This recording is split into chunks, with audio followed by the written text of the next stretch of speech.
ഭാര്യയും പിള്ളേരെയും കാണണമെന്നുണ്ടെങ്കിൽ ഇങ്ങോട്ട് വരുത്തിച്ച് കണ്ടോണം.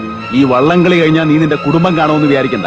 കോട്ടയം കുഞ്ഞത്തിനെ തല്ലാൻ ചങ്കുറപ്പുള്ള ഏത് ഉപ്പുകണ്ണ ചട്ടമ്പിയാളാ ഉള്ളത്? നിന്റെ വീട്ടുമുറ്റത്താണാ നിൽക്കുന്നേ. ധൈര്യം ആരാണ് ഇറങ്ങി വാടാ. നിനക്കൊരു ഉപദേശം ഞാൻ തരാം, ഫ്രീ ആയിട്ട്. പെൺപിള്ളേരുടെ ജീവിതം എന്ന് പറഞ്ഞാൽ ഒരു ഞാൻമേൽക്കളി. പിടി വിട്ടതാ, പിന്നെ തിരിച്ചു കിട്ടുക. സൂക്ഷിക്കണം. രാജുട്ട എഴുതി വാങ്ങിയരുടെ ഇവന്റെ സാവര ജംഗമോ അല്ല. അന്തരാസ് കൂന്തരാസ് അവന്റെ അമ്മേരെ തള്ളേ കലിപ്പ് തീരണില്ലല്ലേ. ഇനി എന്നോട് കളിക്ക വന്നാ നിന്നെ വെട്ടി വെടി പീസാക്കും. നിനക്ക് നന്മക ಗೊತ್ತಿಲ್ಲ ಗಜ್ಜಿನಾಯಿನ್ ಮಗನೇ. ಗೊತ್ತಿಲ್ವಾ ಗಜ್ಜಿನಾಯಿನ್ ಮಗನೇ? தெரியுமில்ல, ராஜா செய்யறதான் சொல்லுவான், சொல்றது மட்டும்தான் செய்வான். മധുര വരെ പോണമെന്നില്ല. ഇവിടെ കേരളത്തിലെ ഏത് കൊച്ചുകുട്ടിയോട് ചോദിച്ചാലും പറയും അന്നും ഇന്നും എന്നും രാജയും രാജയുടെ പിള്ളേരും സ്ട്രോങ് ആണ്.